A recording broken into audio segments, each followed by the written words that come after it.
So, dear friends, the decline of the West is really an old concept which was truly introduced to European public debate by Oswald Spengler soon already 100 years ago. And even if the times are not so gloomy as they were when Spengler presented his thesis in the midst of First World War, it is especially during the latest couple of years when this concept of idea of decline has been pumping up in the different debates in the Western world. So why is this? Well, evidently, a global economic and financial crisis, they did hit hard Europe and United States, touching the very basics of their economies, and that in contrast with rising, emerging, developing new economic powers, create the impression that the world is changing, but not in favor of the West. But those challenges do not only limit to economics, especially looking at Europe, both in the south front and in the east, we are seeing troubles, crises, issues we need to tackle. You see new global terrorist movements, activities, and new global or rising authoritarian regimes. All this seems to support the narrative that the West is in decline. So, the very point of this event and the presentation of our policy paper, The Renaissance of the West, is to claim the opposite. It is to say that looking at the economic, political and social facts, the West is still the dominant political power entity in the world. And in our view, there's a very great chance that it's able to maintain its position. Yes, the West is challenged, but still its model and the values it presents are very attractive for the world. In many ways, the West is in the middle of transition, and our view is that coming out from that transition, Europe and the United States can become as strong and even stronger than before. But our claim is also that this will not happen automatically. As very visually the cover of our policy paper presents, we need very strong cooperation between the United States and Europe and the European Union. This renaissance will not happen by accident. We have to work on it. First in home, we have to clean our house, European Union, make it to work, and in relations with the United States to achieve things. TTIP, we have to work on the challenges related to the future of NATO and start to work more intensively in many policy areas. But by far, for us, the most urgent challenge and issue to be tackled by the West is the current war in Ukraine and the Russian aggression. For us, it's not only a regional crisis, but it's really concrete challenge to the West and values we present. Therefore, our response needs to be in proportion to that challenge, because many important issues are at stake. I want to congratulate Roland and Ulrich for this paper. It has already received attention in social media and media, a lot of commentaries, and so we hope and aim that this platform is the place to continue that debate. The goal of Martens Center in its papers is to present clear view, clear proposals, and I think this paper very clearly fulfills those objectives. I also want to thank you, audience, for coming here this evening, and also our online viewers, also both in Europe and the United States. And with this, I would like to give the floor to Mark Leiti, Chief Strategic Communications at SHAPE, NATO, who will introduce the panelists more in detail and will also moderate the debate. So, Mark. floor is yours. Tommy, thank you very much, and thank you very much for inviting me to do this, and welcome to everybody who's here. I think not least the values of the paper is that it's on the right topic at the right time, and I think that the recognition of that is reflected by the fact we've got a full room here, except for a couple of seats at the front, and if there are people at the back who are standing, then please show them forward to those seats.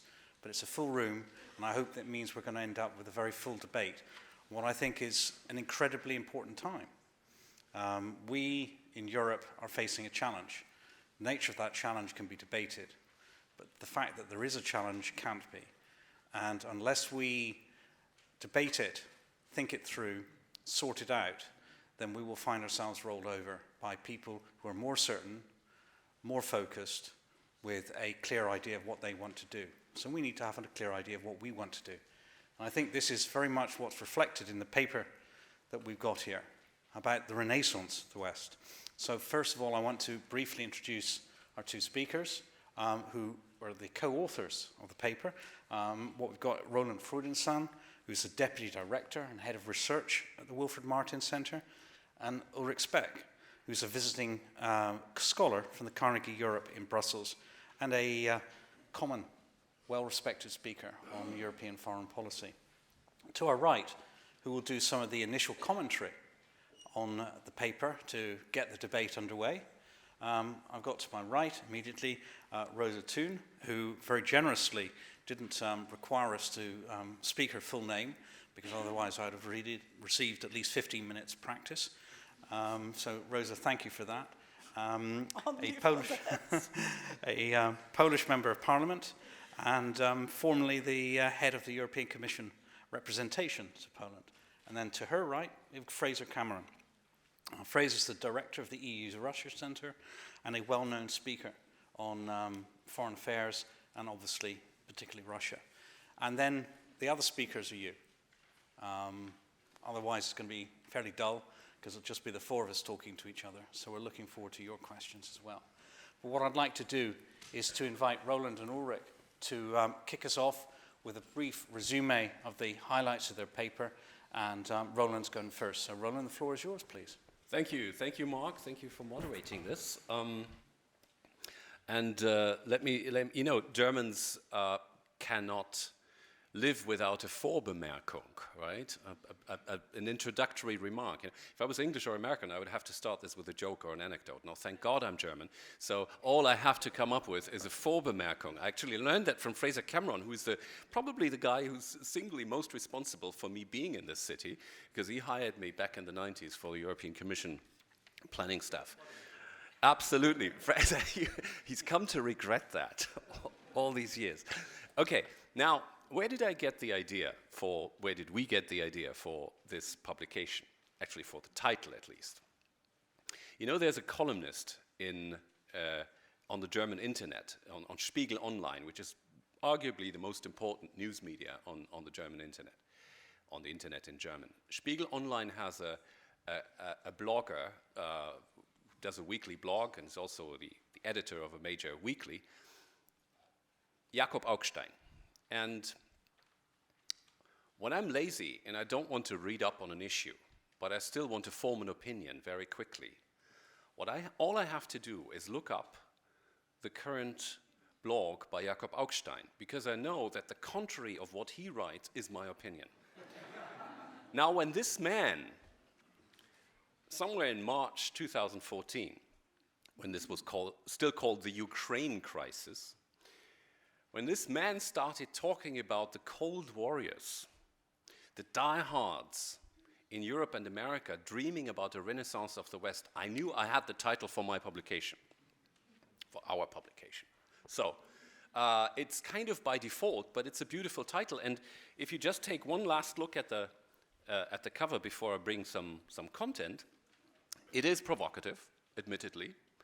But don't forget that the Statue of Liberty was given to the United States of America for their centennial by France, by La République Française, which is why we permitted ourselves to equip her with a European Union t-shirt. So that incorporates, that encapsulates what we are trying to say. That, as Council President Tusk said last week in Washington, who, by the way, also used the word Renaissance. He says, in the presence of President Obama, he said, I believe in a renaissance of our transatlantic values. And as America has always said, united we stand, divided we fall. That's the philosophy that we are trying to project in this publication.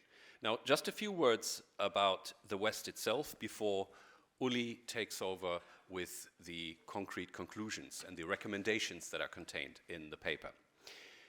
So, yes, we are looking old. We're boring old men in gray suits, right? Demographically, in terms of our economic growth rates, in terms of our competitiveness, and sometimes we even believe in terms of our creativity. We are looking old. People have started to talk about the post-Western world, post-American world, but what they mean is post-Western, of course. Tommy already mentioned Oswald Spengler, who was a guru of my grandfather, with his kind of pseudo-organic look at history. And I believe that the West actually, in certain intervals, regularly falls into a decline mood, and we are in the middle of one of those now. And it has to do with 2008, with the economic and financial crisis, but it goes much further than that. Because I believe that the suspicion is there that the West is outclassed on its own strengths. For example, by authoritarian capitalism of the Chinese variation. The belief is there that the West cannot generate the resilience to deal with terrorist threats, with jihadist terrorism.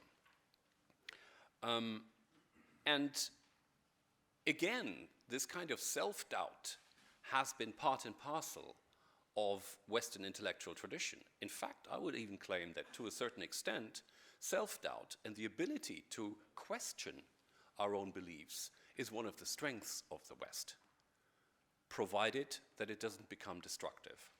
But at the moment, it is the risk is that this self-doubt is becoming a handicap, is becoming a burden. But then again, I said we look old. No, we don't look that old. I mean, why are people in Gezi Park, people in the Euromaidan, people in Hong Kong, Occupy Center, why are they demonstrating explicitly or implicitly for things that are embodied by Western liberal democracy? Maybe they don't say we want the West. They don't build up a Statue of Liberty like the demonstrators in Tiananmen Square in 1989 in June, who actually constructed a small copy of the Statue of Liberty. That's not the case anymore. But if you look at the content, it seems like liberal democracy is as attractive as it has ever been to most of the planet. So what are we talking about here? Well, we're talking about maybe 4 main threats to the West that we can detect at the moment. They come from the East, from the South. They come from global competition, systemic competition like authoritarian capitalism, and they come from within our own societies, and they're interlinked. But the most important, in our view, is actually the one that is emanating from an authoritarian, aggressive Russia under the leadership of Putin. This threat to the cohesion of our core organizations, NATO and the EU, this threat to our liberal democracy through the support of radical organizations, and it's above all a threat to the peace order, the international order in Europe after the Cold War. So we figured that we could, of course, have produced a paper that even incorporates the jihadist terrorist threat, that incorporates maybe in more detail the doubts about Western democracy from inside the European Union. But we didn't do that. We focused on one of these threats that we believe is the most immediate one and probably the deepest one that's going to keep us most busy over the next couple of years. And our claim is that not only can the West overcome that threat, but it can actually, in the process of doing so, become a better West. Now that's a bold statement. But we wouldn't have started this if we didn't believe it was possible. And I think I've talked enough now as an introduction, and I will now hand the floor to Uli, who is going to present the main theses and actually the 10 concluding recommendations of the paper. Thank you very much.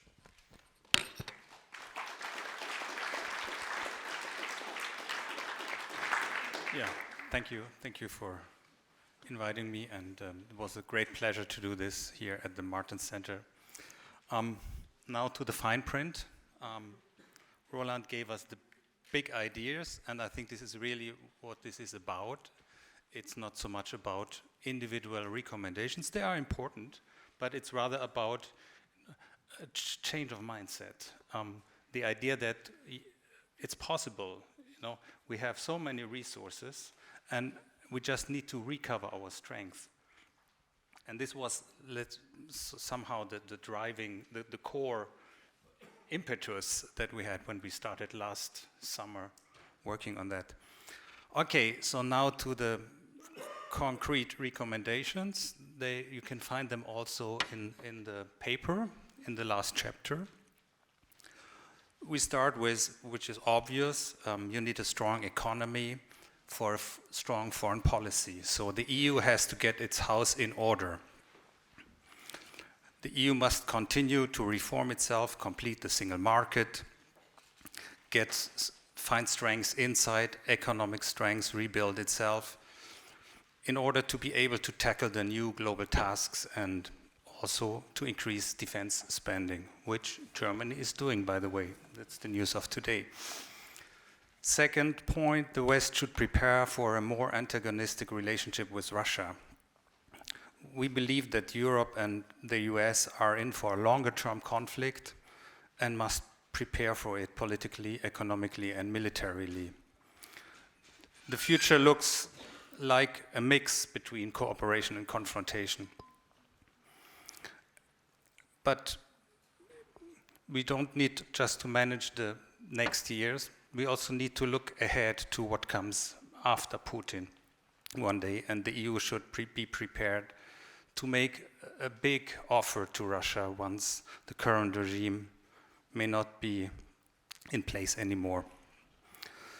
Third point, the EU has to renew efforts to support reform in the eastern neighborhood. We believe that the most important answer to the new Russian aggression is to strengthen the countries in our neighborhood. Because it's weak countries without safe borders which are inviting Russian meddling. The stronger these countries are, the better they will be able to resist Russia's new pressure. Stronger neighbors are better neighbors for both the EU and for Russia. So we must invest more in the Eastern Partnership, in all these programs, and also give more weight to civil society. There's actually another Martens paper making that case. Fourth point, the EU should reduce energy dependence. The EU is still vulnerable to pressure from Russia, even if the dependence is mutual, but the Russian side is more ready to use energy as a weapon. So we need, you name it, diversification, a better intra-EU network of pipelines. And we also must make sure that Russian energy companies operate in the EU according to the rules and regulations. There's this big Gazprom uh,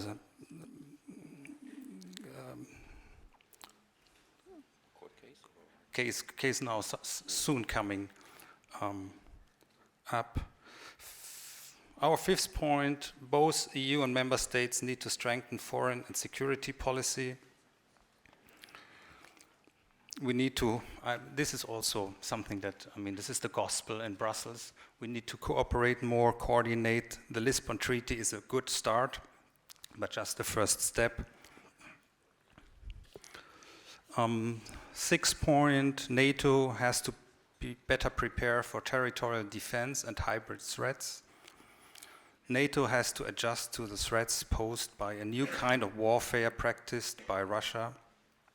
It should review the interpretation of attack in Article 5.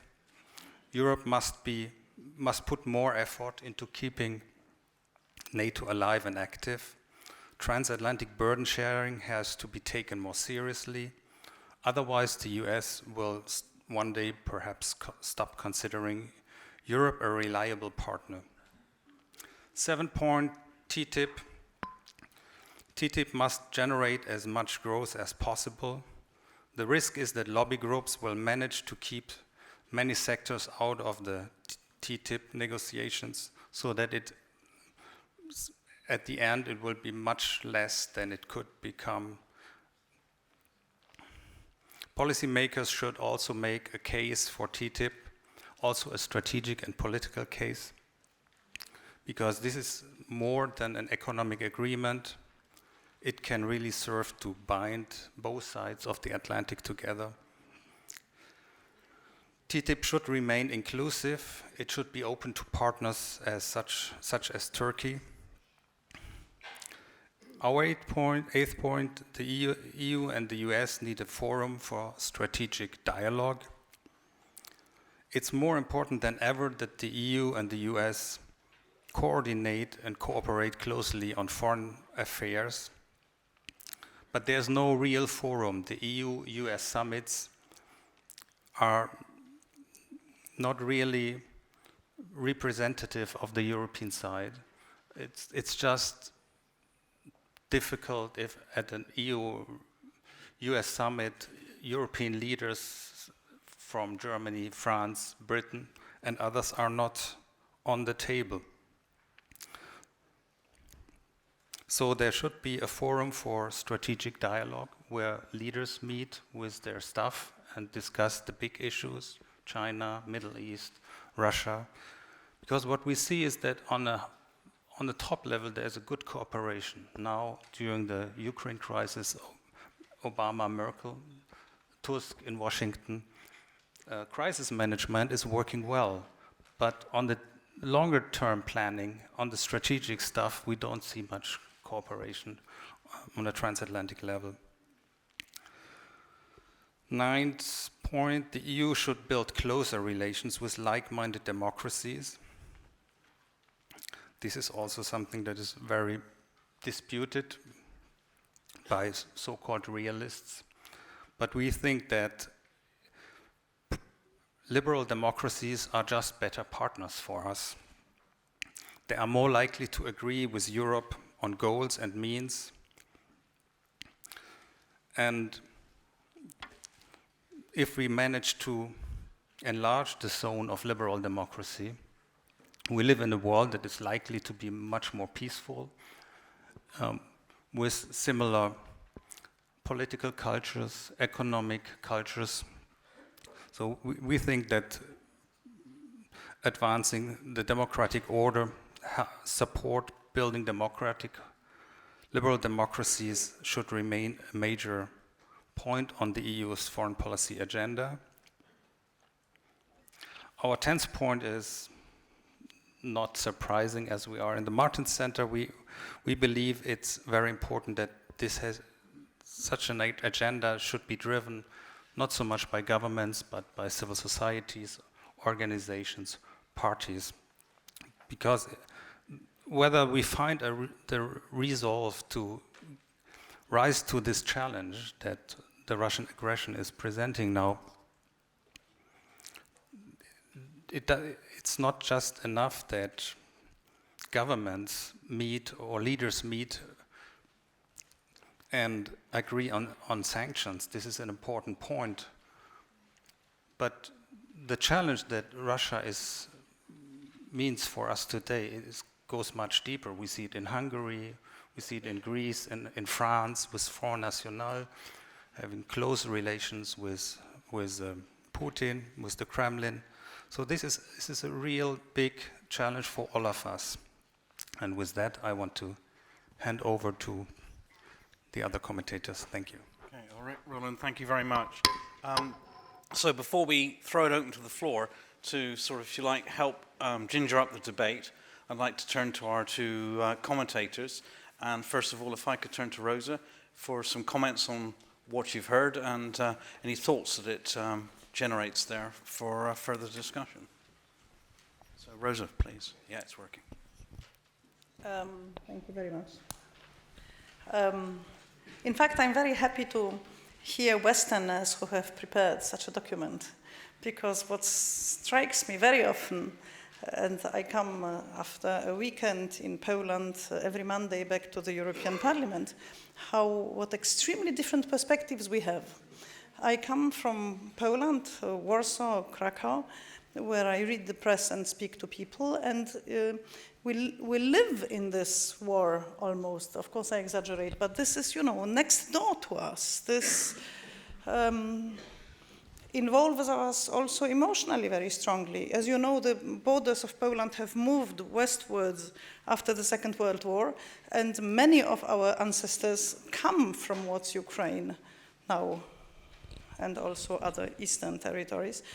Only that we always had a very good relation with them. That's the difference to the Polish-German history. And we sort of,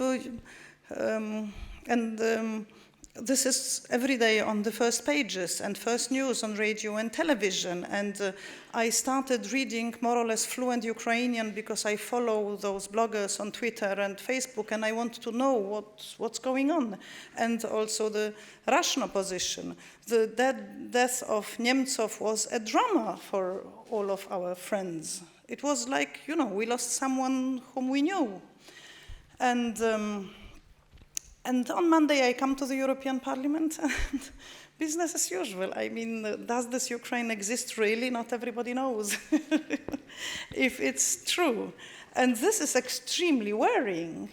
This is extremely worrying that Europeans do not realize that 1,000 kilometers doesn't make any difference. And that this is our history, these are events that are happening in Europe, and can, as you say very rightly in this document, very quickly have a very dramatic influence on us. And here we have Westerners, but Germans are a little bit different, I must admit, as far as the look or the view on Eastern Europe is concerned. A little bit different than many other Westerners, but I don't want to go to the depth. But I would like maybe, yeah, or not? I don't know how long I should speak, but put a hand on your shoulder or across your mouth if necessary. Yeah, thank you very much. This has very different reasons why it is so that to many of us in this Western world, it seems to be extremely long, but also. I think those who didn't have contact with the Russians do not realize what an extremely different culture it is, value of life, respect to the dignity of the human being. And if you don't read the memoirs of those who lived the war, who lived under the Russian occupation, who were sent to the camps in our part of the world, everybody reads it.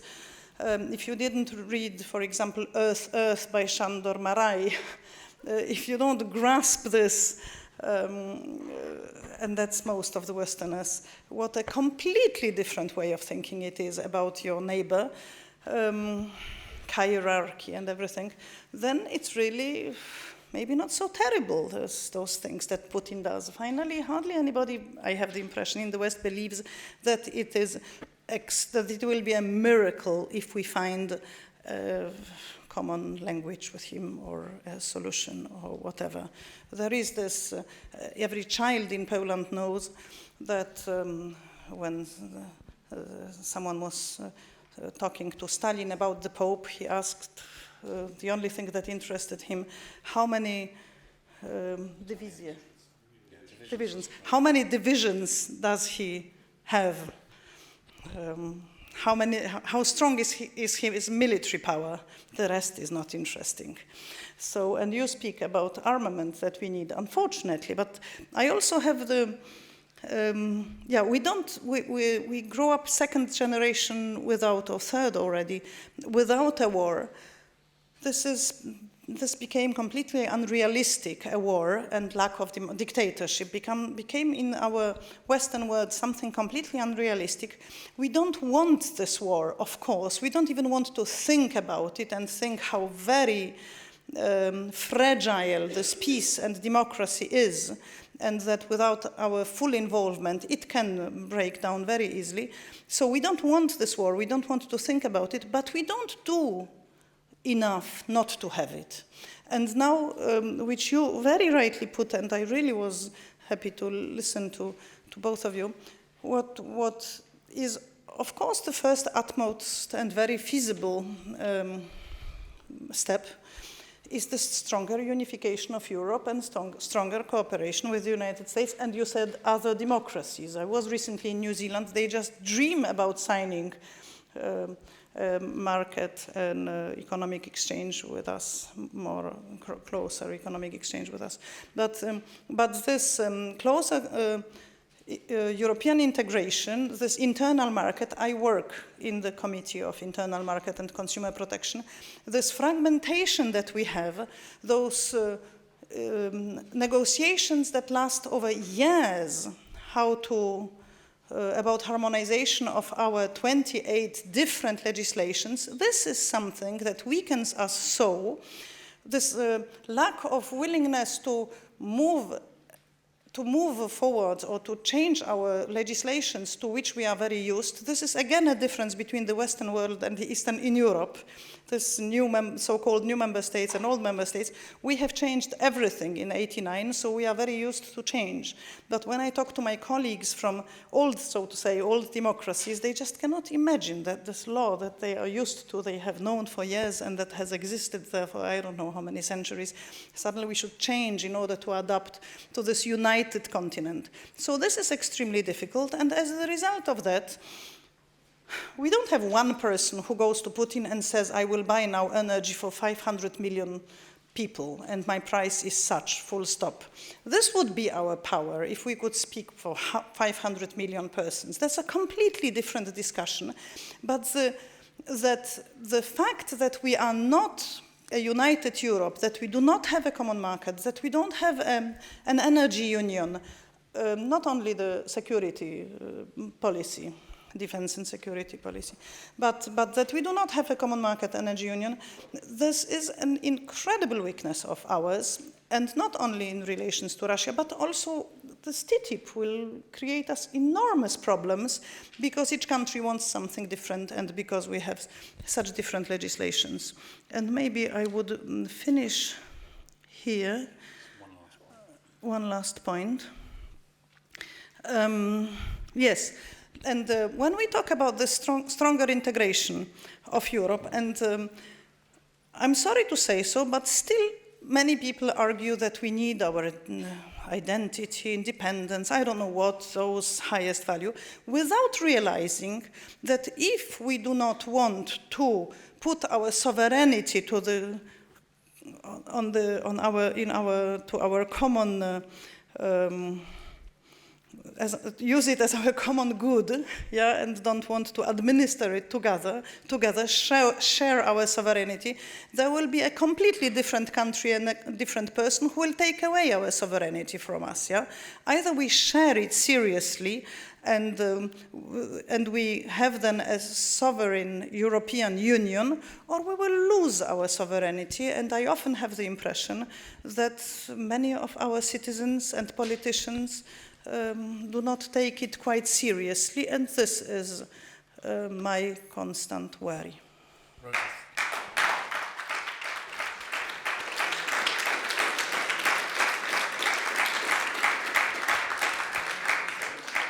quite clearly struck a chord with at least some of the audience, Rosa. So let's go to our last speaker for some commentary on the book and thoughts that comes out. Fraser, please. Thank you very much. Well, Roland was always a bit of an idealist, and he's found a partner in crime in Uli here.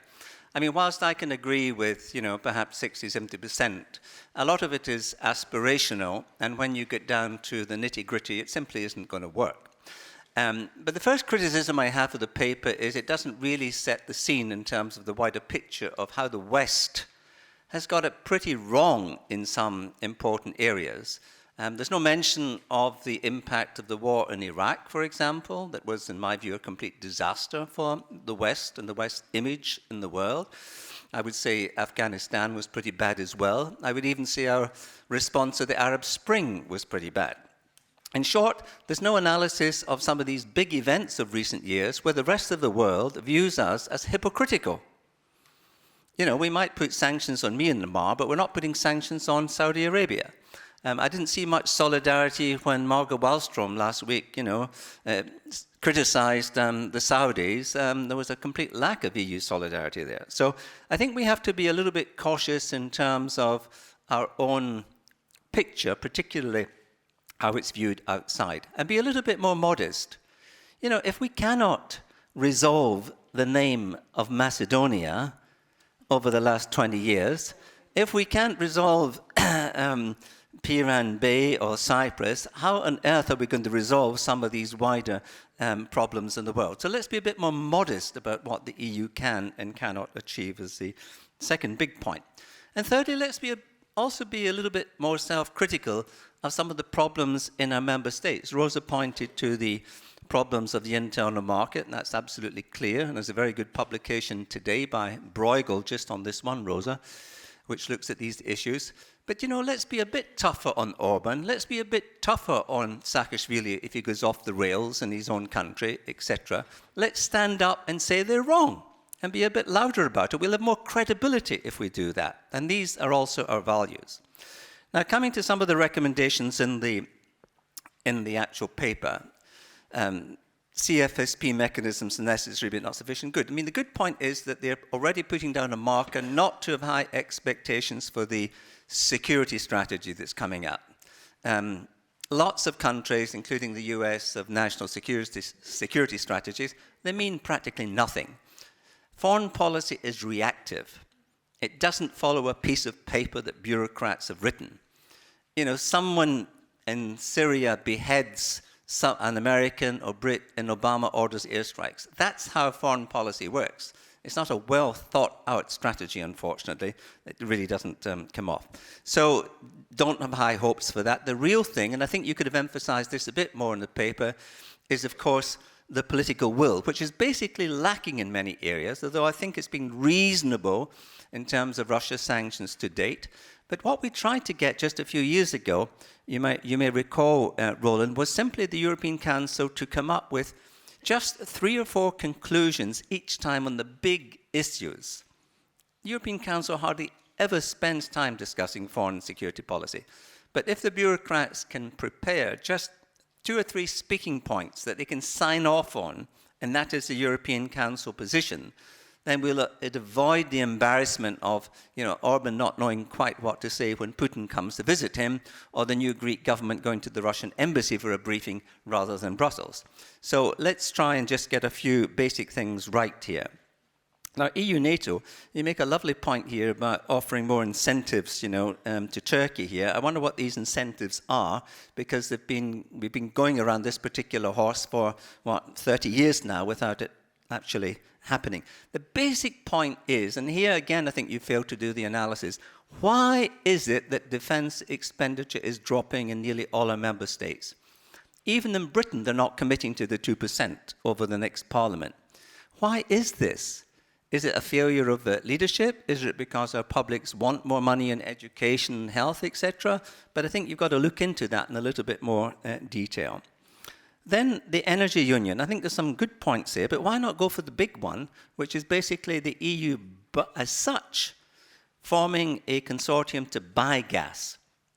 Let's to stop the way that Gazprom uses different pricing to the member states, let's have an EU gas purchasing authority, which I think, could then reduce greatly the power of Gazprom.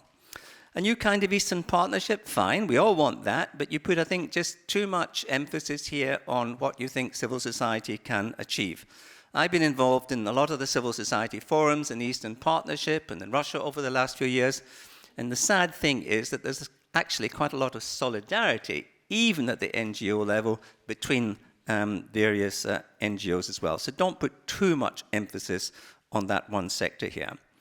Countering the Kremlin's influence. Well, we're in for a long haul. Let's have no illusions here. I mean, Putin seems to be back in top health.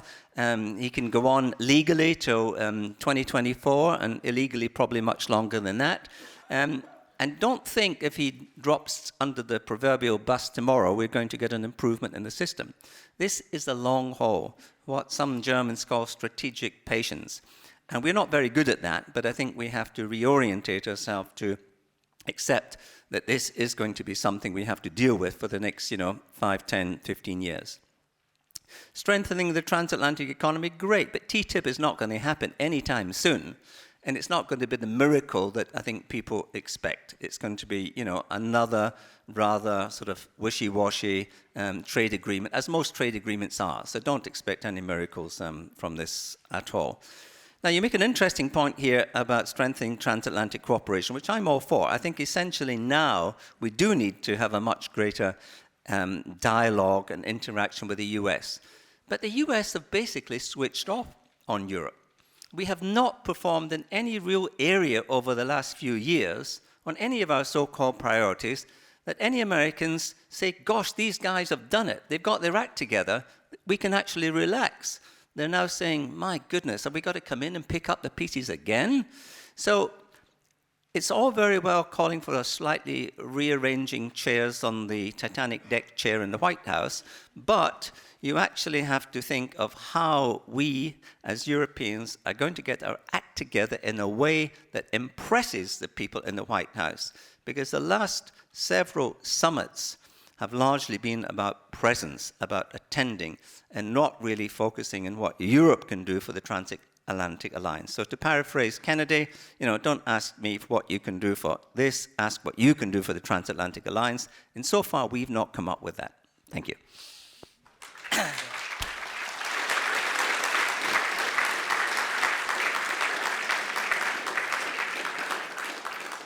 So, Fraser, a much more provocative commentary.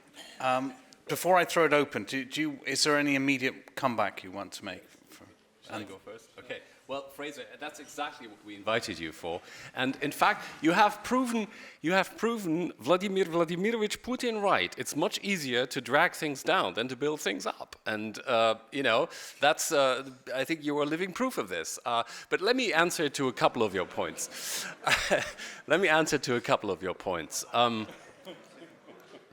Now, Iraq, Afghanistan, Arab Spring. Well, 3 different things, first of all, okay? But whatever is done terribly wrong in the West, it's openly discussed. People lose their jobs. Governments lose their jobs after that, sooner or later. And there is then a quite strong determination not to exactly fall into the same trap again, which actually may make us fall into a different trap. I would say that some of the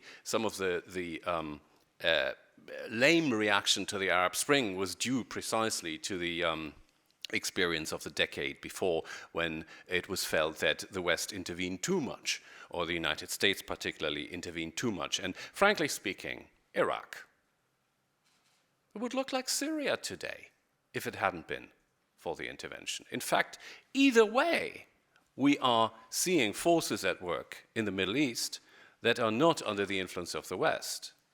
And I think this is also important to keep in mind for the whole confrontation with Russia. I think both in the positive and in the negative, we have been overestimating our influence on anything that goes on inside Russia itself. And the same is true for the Middle East. And some of the reluctance to actually do anything about the Arab Spring is precisely due to this insight. So, you know, the West is constantly in a damn if you do, damn if you don't situation. I mean, that's called politics, I believe. But let's not make it seem immoral, or let's not make it seem on the same moral, on an equivalent moral level as the authoritarian kleptocracy that Russia is. Because I think this is important, you know, as much as governments can lose their jobs in the West, and as much as things are openly discussed and politicians are castigated back and forth if they take the wrong decision, or if people feel that they take the wrong decision, none of this is happening in Russia. I mean, look at the disappearance of Vladimir Vladimirovich Putin for 10 days. This could not happen in a country in which heads of government are accountable to their citizens and voters. I mean, there must have been a time around the building of the Berlin Wall when Konrad Adenauer disappeared for a couple of days because he was afraid that, you know, if he made a public statement now, it would cause a war or some kind of thing. But excuse me, that was not only before the invention of the internet and the mobile phone and a couple of other things. That was in a different century. So why can't it happen today? Because there is a strategic difference between the two systems, as I described them. And I think that's important to keep in mind. You know, it's not a question between black and white or good versus evil. No, it's better versus worse. And in that sense, with all due respect to the criticism of the Iraq War or the way the intervention in Afghanistan was handled, I think we're still the better system, and it's worth doing something to keep that system as it is. Now, especially your last point, one more remark. The last points that you made, Fraser, the confrontation is going to be a long haul. Well, that's precisely what we're saying in the paper, right? And much of your criticism is perfectly justified. We acknowledge the difficulty in actually tackling these points that Uli presented here. But you need to start somewhere. And I think if we continue telling ourselves that, oh, this is so hard, it's never going to happen, I think, in fact, then it will never happen. And if even part of the 10 points become reality in a couple of years, I think we've done a good job. If you can be brief so we can get the audience in. Thank you. Yeah, I also wanted to respond to Fraser. You said there's lack of consistency, hypocrisy, we should be more modest, we have lost credibility. On the other hand, you say we should impress the US. So we should be, you know, stronger, active. So I think we quote Richard Rorty in this paper, and the famous phrase is "achieving our country," and it just means that we can do much better than we're doing. And I think when we constantly think about the limits of what we can achieve, we come in this reactive mode. That's the problem. Foreign policy, of course, is reacting, but in a certain, you know, leaders have a certain compass, and they have certain ideas of a future that they like to have or not like to have. Why did Angela Merkel take the lead in the Ukraine crisis? Because she didn't like what she saw. It's not because she had to react. She could have just said, this is above my pay grade. This is for the EU. Why should Germany lead on that? Germany has never led in a big international crisis before. Why did she step up? Because she said, I cannot stand this. Something needs to be done. Someone needs to step up. And I think this is what this crisis now is reminding us of, that sometimes it takes some courage. We cannot just continue doing business as usual. We cannot, you know, keep this bureaucratic mindset leading us when 8,000 people die in eastern Ukraine because they don't want to be part of a corrupt post-Soviet sphere anymore, and because they want to move towards, well, the kind of life we are having here. So I don't think that we can just continue and let things happen and stay in this reactive mood. And I think this is the intention we had in writing this paper. Okay, Uli, thank you. I'm tempted to abuse my position, but I won't. So please, let's get some hands up here. Okay, I'm just looking. Don't put your hands down. I just want to track where a few people are. You first, please, and then gentleman there. Okay, if the microphone can come there, and then if there's a second microphone, over to the gentleman there. Yes, I'm Georg Gotte from Euractiv. I found this booklet, I think 3 weeks ago at another event of the Marsden Center, and I found it so interesting that I only tweeted from what I read from the booklet and not from the conference, which is probably a compliment to the authors, but I also wrote something in my blog a little bit longer than a tweet about this, and there is one issue based on what Roland said. I would like you, Roland, to say more. You mentioned, by the way, that Putin disappeared for 10 days. So yes, we noticed that, and some of us said, okay, maybe Russia will be different. Maybe Putin will never return, and there will be another Russia. And in this booklet, it was mentioned that an offer should be made to Russia. What should that offer be if Putin had disappeared? By the way, while he disappeared, things were have calmed down even at the front. The ceasefire was respected during this time. So, yeah, let's dream about this. That's my question. I also wanted to react to what Rosa said. I'm sorry, but I would like to ask you, you know about Jan Karski, the Polish hero during World War II? He was a kind of James Bond, and he discovered the Holocaust, actually, and he reported this to the American president. And do you know what the American president asked him? It was worse than what Stalin said. He asked him what happened to the horses in Poland, because what the American president was interested was, and Rosa, you said that Russians do not have respect for human life. Well, I believe that in an authoritarian country, the elite doesn't have respect for human life, but you cannot say so for the Russians. So if you can elaborate on this, I'll be grateful. Okay, before you do that, let's take the second question, and if a couple of hands could go up, I can spot one there, if you'd like to take the microphone, and if you keep your hand up a second, and then he'll spot you. Okay, please. I'm János Kárpáti, a Hungarian journalist. I will not speak about Hungary. My question is about the transatlantic relationship. Before the Ukrainian crisis, it was a common wisdom that the attention of the United States was diverted from Europe. And America is not interested in Europe anymore. It is more interested in the Far East. And it has deep grounds. Now, there is this crisis in Ukraine. Has it totally changed, I mean, the American interest? Let's suppose that the crisis in Ukraine, at least the war, ends with the Minsk agreement. Well, let's suppose. And then comes the recovery in Ukraine.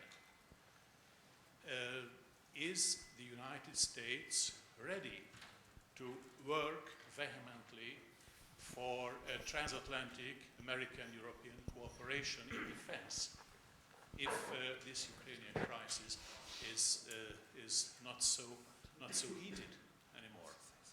So it is not only the question if the Americans could impress the White House.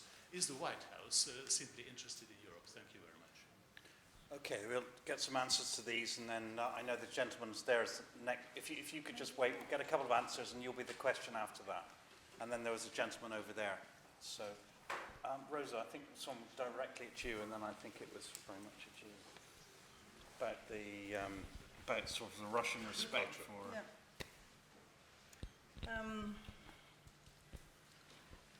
When our authors write about activating civil society, the need to activate civil society in Europe, etc., this is the belief in what a person can do.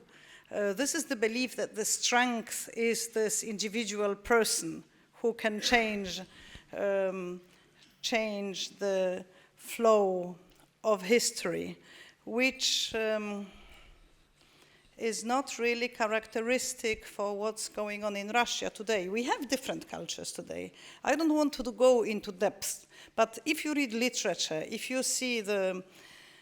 you listen to the speakers today, if you see even the organization of the armies during the war, the attitude to human life or the price of human life in the West and Eastern Europe is different,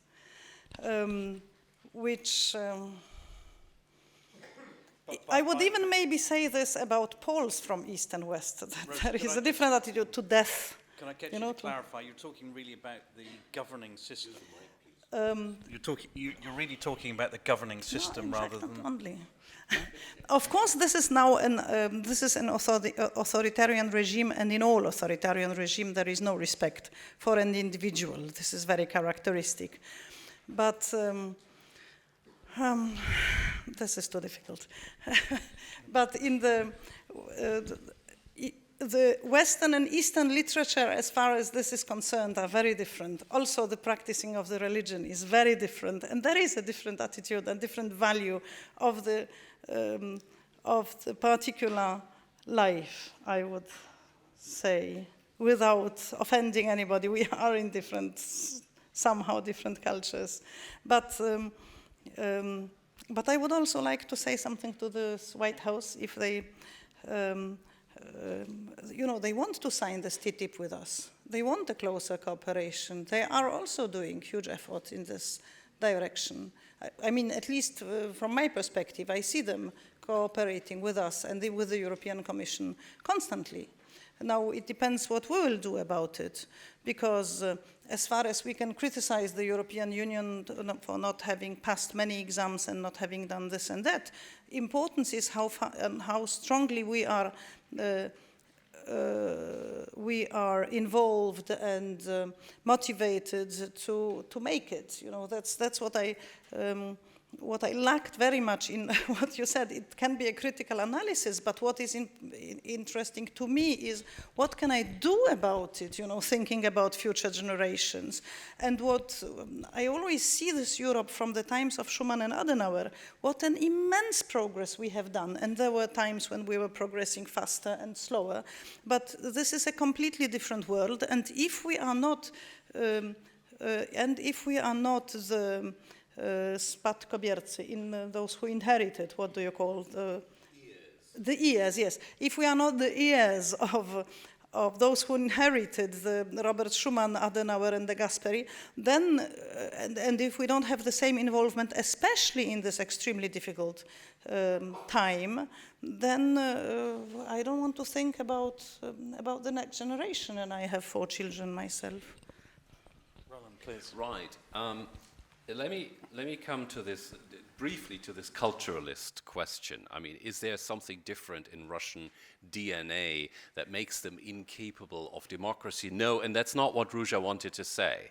You were emphasizing differences that objectively exist, but that doesn't mean that it is forever impossible that Russia builds a democracy. No. I mean, and it's important to say that. We're no determinists here about Russia being a dictatorship forever or something. No way. The funny thing is, wherever you look on planet Earth, when people are given a choice between living in an authoritarian system or living in a democracy, people choose to have a choice.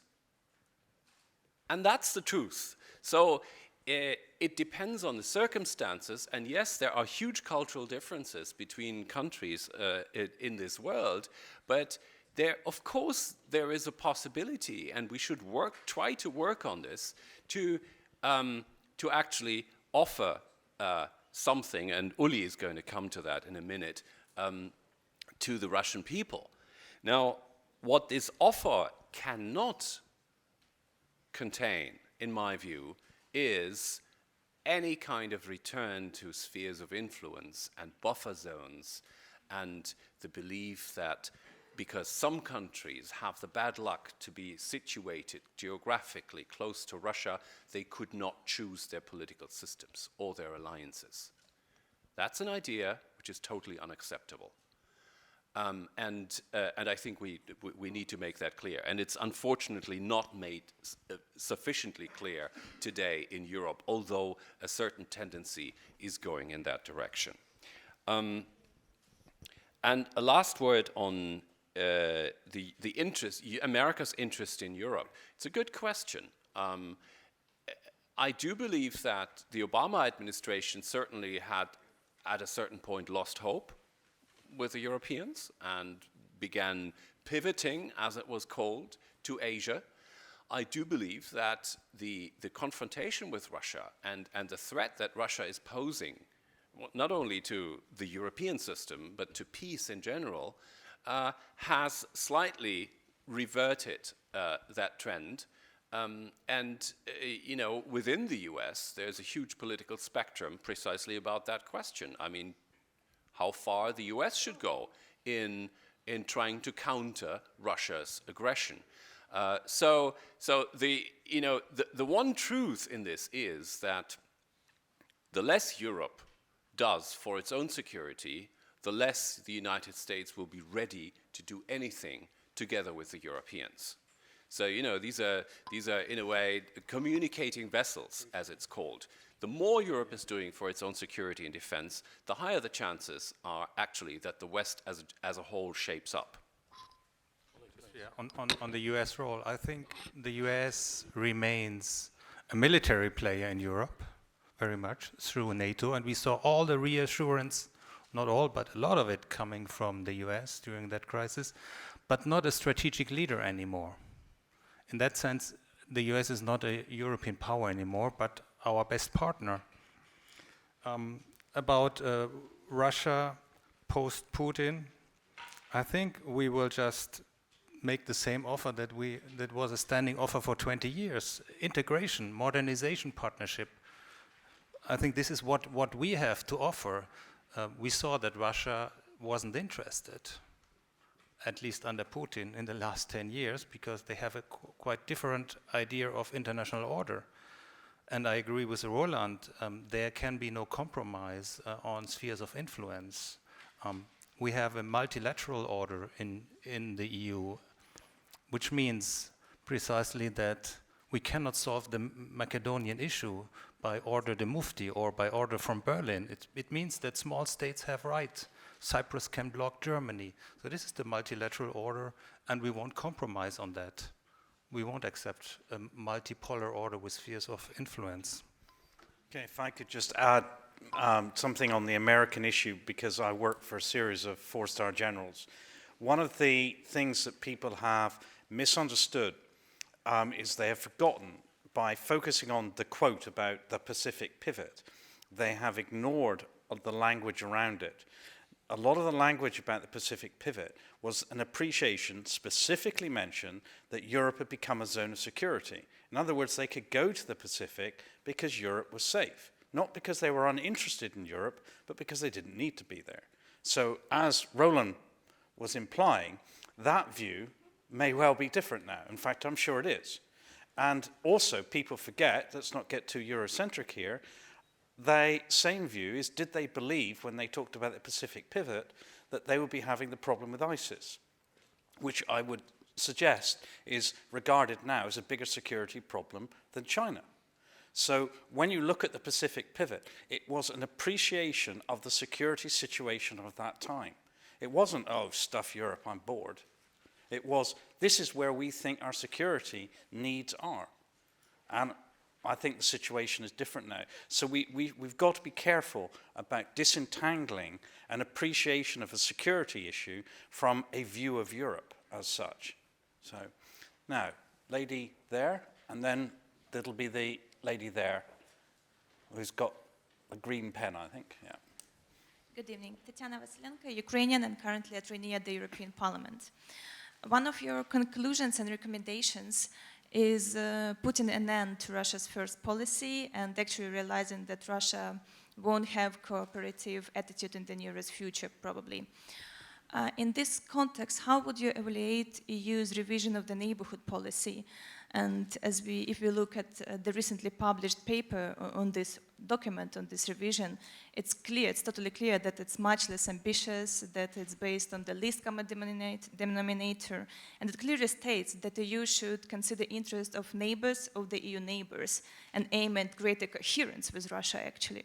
So how could you comment that, and what does it mean? Isn't it just return to business as usual, and wouldn't it weaken position of the EU as an international actor, especially in the neighborhood? Thank you. Okay, thank you. And then the lady there, I think. Thank you. So it will be the second Ukrainian lady asking okay. the question. Olena Pristeka, Ukrainian think tank Liaison Office. I would like to thank the co-authors of this publication and also to share their kind of very critical eye on what is happening and also on what can happen further.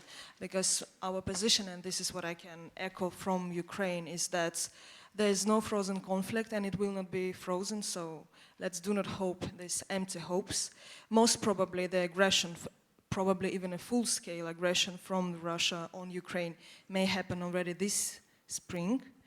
And in these circumstances, I would like to ask the co-authors, as you put these clear recommendations to the West, could you please now put some recommendations, very kind of a quick response to the Ukrainian government, but also the civil society, on what should we do better, differently, even more intense, in order to defend ourselves and to prevent worse from happening. Thank you. Okay. Cameron, you didn't speak last time. I don't know if you want to come in. Maybe I can be a little bit more provocative. There is a school in international relations called the Realist School, which would take a fundamentally different view from what Roland and Uli have taken here, and basically say that it's this wishy-washy thinking of the liberal, internationalist, democratic school that have actually caused what's happening in Ukraine. Because the West, i.e. the United States, obviously has a sphere of influence.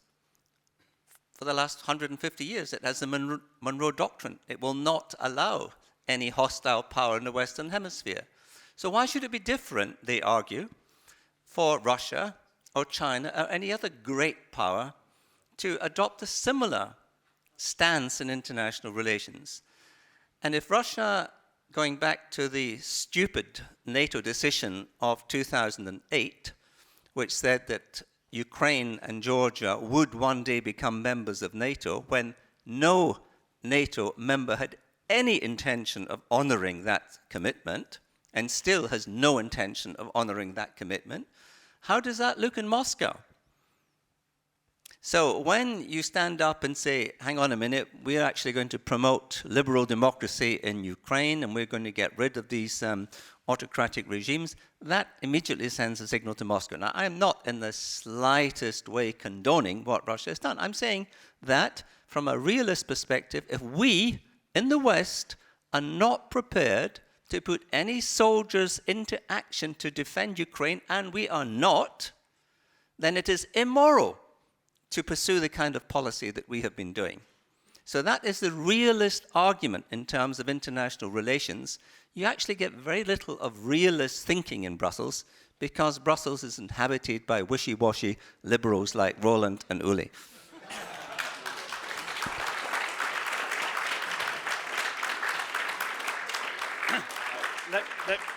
Let me, as moderator, put something back to you. I think that we need to respond. No, I want to put something very specific. Yeah. You talk about the wishy-washy liberals. In fact, what the views that they are doing in, you talked about the realist school, it's an academic school. What they are is constructivists. It's a value-based international system, which is in fact very popular. And the most constructivist document that is out there now is the Helsinki Agreement. The Helsinki Agreement is a constructivist document. It talks about values. It says there can't be any spheres of influence. It talks about all those things, and Russia signed it. I'm not commenting on that. I just want to hear Roland respond. Yes. Hey, come on. I mean, we've been accused, the Martin Center has been accused of organizing boring debates in which everyone agrees. We took your advice. Yes, the Monroe Doctrine. Interesting. Well, I think it's 150 years old, as you said. I'm not sure it's been invoked anytime recently. And, in fact, indeed, no one in their right state of mind in Canada or Mexico would actually stumble upon the idea to enter a military alliance with China. Just to, ceteris paribus, to compare this to the Ukrainian case. Why is that? I'm asking you.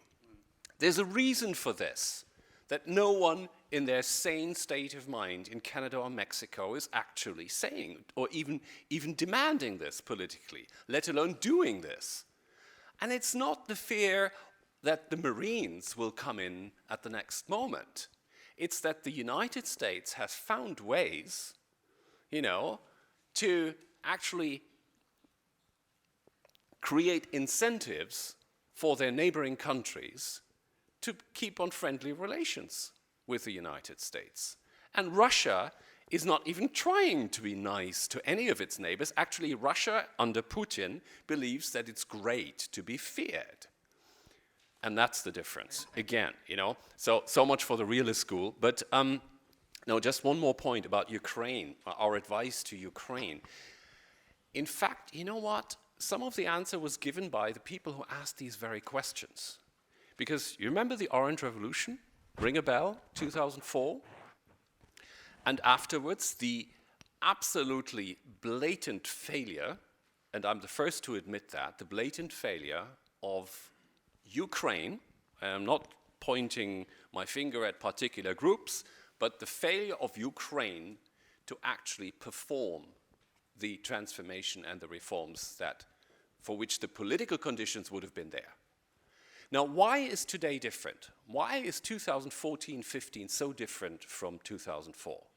Because of the people that you have just heard. Because there is a new generation of people who not only speak English, but who actually have the knowledge gained in different universities around the world to bring their country forward and to finally bring about what has been lacking for these 25 years. And these people are partly in civil society and they're partly already in politics. I mean, look at the new members of parliament that were elected into the Ukrainian Verkhovna Rada last year. And listen to them, not only their linguistic skills, but their knowledge of economics, law, politics. And there is hope. Now, what Ukraine should do, of course, I mean, there's a whole list. I mean, it's no secret that you were talking from the reform of the public service to tax reform, to modernization of the energy sector, to the fight against corruption is usually number one on the list, and you can make a list of 10, 15, 20 different issues that have to be tackled. But for that, of course, Ukraine needs peace, quite literally. At least no further military aggression by Russia. Now, how is Ukraine going to achieve that as long as it is militarily so inferior to Russia? And here we come to an interesting realist question, like there is no military solution to this conflict. One of the mantras, as I call them, of the whole Ukraine debate. And the mantra is even repeated by President Poroshenko, not to mention Ban Ki-moon, Angela Merkel, and a couple of other important people on this planet. But what's wrong with the question? Of course, or with the statement. Of course, the statement is not wrong. Problem is that it doesn't address the issue, because the situation cannot be improved as long as Ukraine is militarily so inferior as it is at the moment. Okay, we're opening up a new debate here, but that's as much as I wanted to say. Ukraine has to reform, but we have to enable it to reform, and that does not only entail assistance and money and credits and advice, it also entails, well, at least a strong negotiation tactics with Russia, and constantly the West being the advocate of Ukrainian sovereignty and territorial integrity vis-à-vis Russia. Now, the wishy-washy view, I am surprised, right? I thought that you could read these events better and follow them closer, but because what happened was not that the EU wanted to move Ukraine away from Russia. It didn't want. I mean, nobody, to be honest, nobody in Brussels, Berlin, Paris, Madrid, London wanted to, you know, have the burden of reforming, helping Ukraine reform as we are doing now. We were just happy with Yanukovych. We were happy when he decided, you know, to make a U-turn and go back to Russia. And as Armenia did, I mean, did we invade Armenia when Sargsyan made his U-turn? No, we don't care. That's the sad truth. We don't care. We are not liberal internationalists here. We are realists. So what happened was that in Ukraine, people stood up when Yanukovych said, oh, no, I don't sign the association agreement. It was the Maidan which forced us into this. And so it's no spheres of influence, no imperialist design. The Eastern Partnership policy was very poorly funded. There was no interest besides perhaps Poland. Germany tried even, you know, Steinmeier said no, thank you, when Sikorski started this in 2008. So it was, but there was a moment when we said we cannot look in the mirror anymore if we let these people just, you know, if we ignore that. And if we let Russia become an aggressive, revisionist power that is contesting the result of 1991. We don't want a Russia that is constantly questioning borders, crossing borders, trying to change the territorial situation. So either we stop it, we help Ukraine stop it, because as you said, we won't send soldiers. Either we do it there, or the next step will be Kazakhstan, Moldova. There are many other opportunities. It's about the character of Russia, and this is a very rational, realistic strategy. Okay, I'm very aware of the time, so I'd like 2 more questions, and it's going to be quite hard. I think I saw that gentleman there, and there was, I think, chap in the green shirt's hand just beat everyone else's. Please. Very much interesting what the member of the European Parliament from Poland brought us tonight, because it was the feeling of the people that are near to Russia. The drama at the moment is that 80% of the Russian, more or less, are supporting Putin. And that is an authoritarian regime, as you said. But there is also a problem in the European Union, because there are a lot of people in the European Union, in Germany, in Italy, and perhaps in other countries, that like Putin, because he's a strong leader. Europe is weak. To get an agreement, we have to have long negotiations between 28 or 30 delegations, whereas there is a strong man that take Crimea. This is me, this is mine. And a lot of people in the European Union like strong leader. So I think the time has come to become courageous. Not wishy-washy, not realist. I'm sorry, Mr. Cameron. To become courageous. Because we are not courageous. Because Europe is sleeping since a lot of time. And so your document is a beginning of courageous action. I would like to be more provocative and proactive. We need to defend our values, you said. But we must know them. We must talk about them. And we must put into value freedom, democracy, dignity. We must develop our cultural identity that we are not talking about. And America is a beautiful projection on how successful the European culture can become when there are no obstacles of languages and national divisions. We must develop, as Draghi said yesterday, a common government, a democratic European government.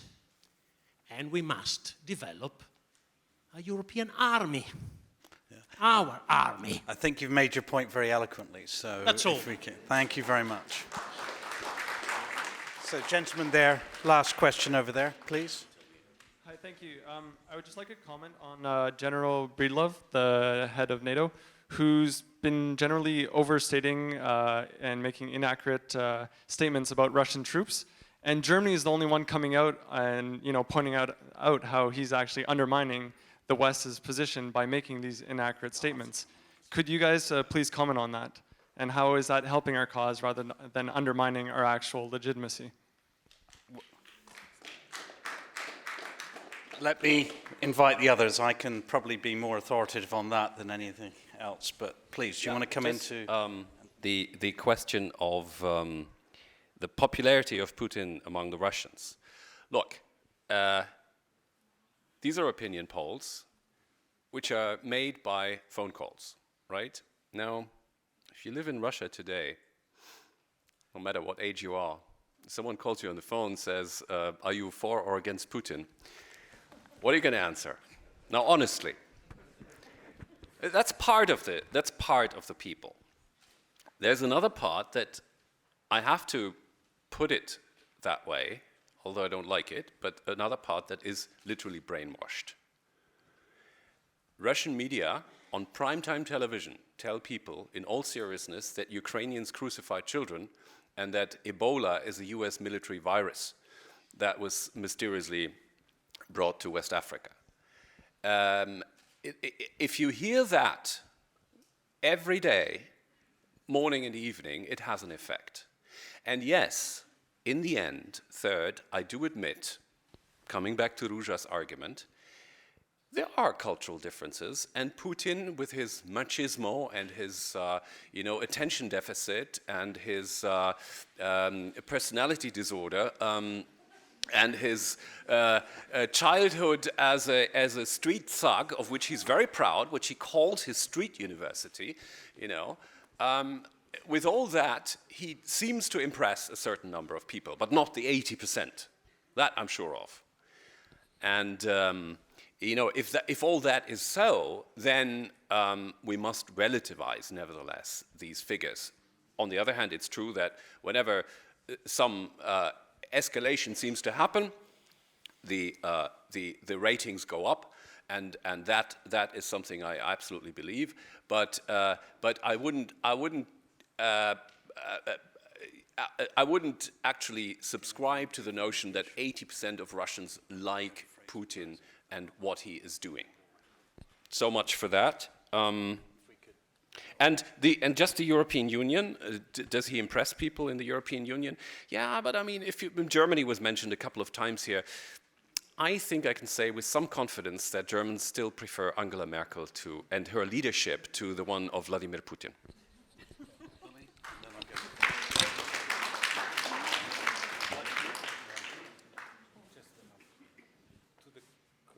I mean, Russian public opinion, Russians behind Putin, yes, that's the reality. And as we try to be realists, we have to admit that. And I think what we see, and even Steinmeier said this I think 2 days ago or yesterday here in Brussels, he said, modernization policy has failed. And this is a social democrat who has very much been involved in that since Schröder. So our response in this paper is to say, let Russia be Russia. We cannot, and we try to change it. We had a Russia first policy. Everything, every engagement, interest went to Moscow. Nothing went to Kiev for 20 years. We just neglected these countries in between. We ignored them more or less. And we even implicitly agreed that this is kind of Russia's sphere of influence. And so I think and what we are proposing in this paper is to say, let's do a neighborhood first policy instead of a Russia first policy. Yeah, I hate to refer to Roland's historical lapses in terms of just referring to Canada and Mexico. There just maybe were a few instances in recent history where America intervened in Central America or Chile to overthrow democratically elected governments. So, kettle, black, white, and so on. Just a point. The thing is, Roland, that you've made a lot of good points in this debate, but, calling for more courage is not going to do it. The plain fact is, you look at all our political leaders, and they're more interested in joining the AIIB, which is the China bank that David Cameron's just joined without any question of values in opposition to the United States, or the French selling, Mistral to the Russians, or the Germans selling cars to China. It's commercial interests that are the top priority for all our leaders. That is the reality.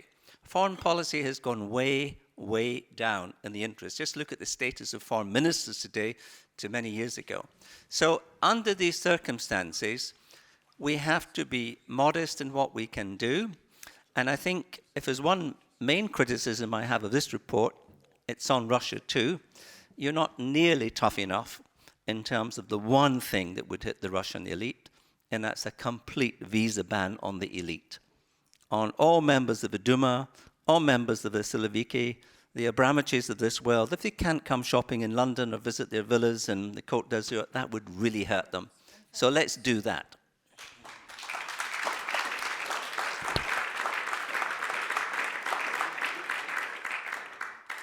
Visa ban for the elite and their relatives. Because otherwise someone else will shop for them, Daughters studying abroad, etc. But I wanted to go back to the Ukrainian question, and Roland said that it was such a mistake of Ukraine that after the Orange Revolution they didn't continue. This is too much demanded. The country with such a history as Ukraine had, and with this very short time in democracy, it never works with the first time. No country managed it with the first time, first revolution. There were 10 years, Ukrainian society matured, new generation had new education, new experiences, etc. This time was needed. That's why, to my mind, that's why it didn't work immediately. None of our new democracies, it worked immediately. And Ukraine had a much more difficult situation and a bigger country, etc. And I don't want to go into depth, but can we offer anything?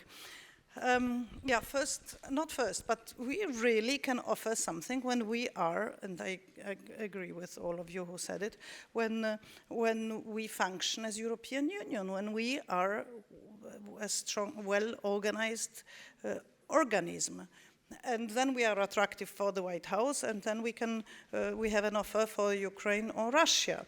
But we don't, another thing that we lack vividly in Europe is we don't have even a public space where to discuss. We can discuss in rooms like this if we speak English, but we don't have a public space, a public figure that would be known. Since we don't have a European television, then there is no one famous except for maybe actors or footballers. We don't have persons who could speak in our name to our citizens, etc. This is also something we must work on if we want to be partners to anybody. And I fully agree that we really need courage and move forward. And we must see this Europe as a challenge, and what happens around us. It's a challenge for each of us. And then we have an offer as well for Ukraine. As for the Russian elite, and this Russian elite is usually in the cities, and I don't know, none of us knows how high is the percentage of those who support Putin, because exactly these public polls opinions are done as they are done. But in the cities, the intellectual elite now, I mean, I don't mean those people whom you mean that should be banned from our territories and not get visas, but there is a thick layer of intelligentsia and creative people who know very well what's going on. You saw the funeral of Nemtsov, for example, and we need an offer at least for them. We will not have an offer for the whole of Russia, but we need an offer for those people who know what's going on. And the changes come always through a small group. Everything good that we have done in Europe, it's always a small group who starts, who moves, who has the influence. For those people in Russia also, we need a good offer.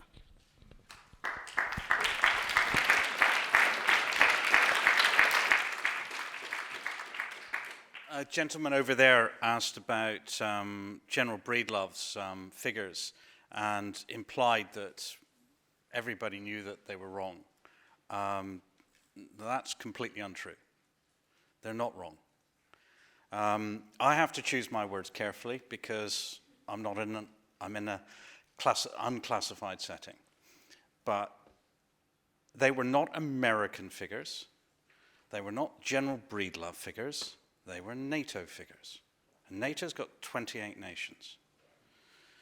Those figures that were used publicly were no surprise or greater than anything that 28 nations had been briefed on multiply. All NATO nations get briefed on a routine, regular basis on our assessments. They're briefed not by Americans, but by NATO figures. And they have multiple chances to challenge those figures. They can discuss them. They have discussed them. They have challenged them on occasion, and they have been explained to. So even the German response is Foreign Minister Steinmeier was much more careful than Der Spiegel, because Der Spiegel had something to sell. But what I can tell you with absolute confidence and accuracy is that the figures that General Breedlove used are NATO figures. They're not made up. They come from 28 nations. So when you talk about people don't believe them, you're wrong.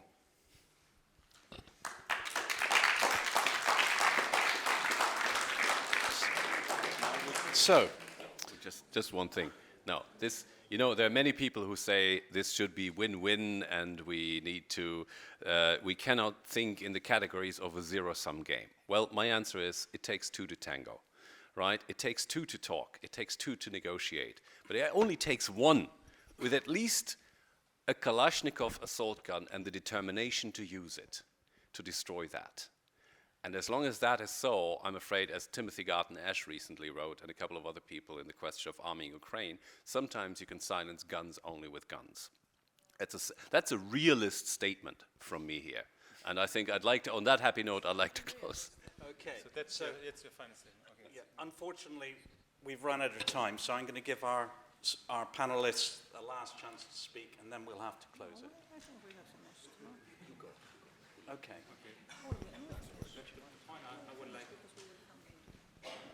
My final point would be... Sorry. I thought we finished, but I just think it's an excellent report. Thank you, guys. Thank you. That's a fantastic result of our discussion. So we convinced you. Anyway, no, what I want to say is that this is just the first attempt. What we feel that is lacking is just thinking forward, you know, Europe in 2020, 25. What kind of future do we want?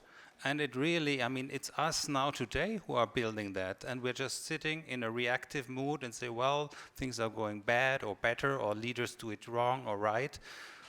But now we face we think, existential threat to the kind of order that we have built in Europe after 1945, after 1989, and now we need somehow to come up with a response.